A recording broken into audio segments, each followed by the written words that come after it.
Hello, this is Tyler with the Ausable River Association. I'm going to be answering a few questions from our Ask Us Anything video series. Questions are, when is it safe to start paddling when the ice goes out, and how should you dress for cold water paddling? The answer to the second question somewhat dictates the answer to the first question. It depends on your level of experience and the clothing and equipment that you have for cold water and cold weather. It's important to know that no short video can cover all the safety considerations you need to take into account, so do additional research online.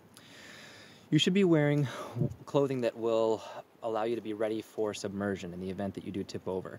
The human body loses heat about 25 times faster in the water than it does on air, so being ready to flip is pretty important. Right after the ice goes out, this probably means wearing a dry suit or a pretty thick wetsuit. You can reference some charts online to find out how thick of a wetsuit you should wear based on the water temperature. A lot of people don't have a dry suit or wetsuit though, so if you want to paddle without those things, you want to make sure that you're wearing non-cotton clothing in multiple layers. That means polypropylene or synthetic material or wool close to your body in insulating layers, and also a waterproof shell of some sort, Gore-Tex or whatever else.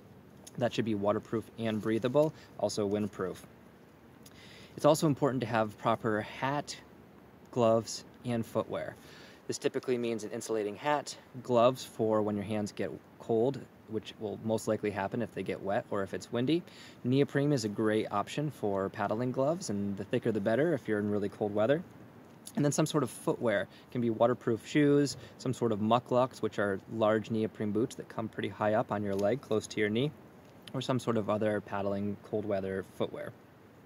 It's also very important to make sure that you have your personal flotation device on, also called a PFD. This is required by New York State law between November 1st and May 1st.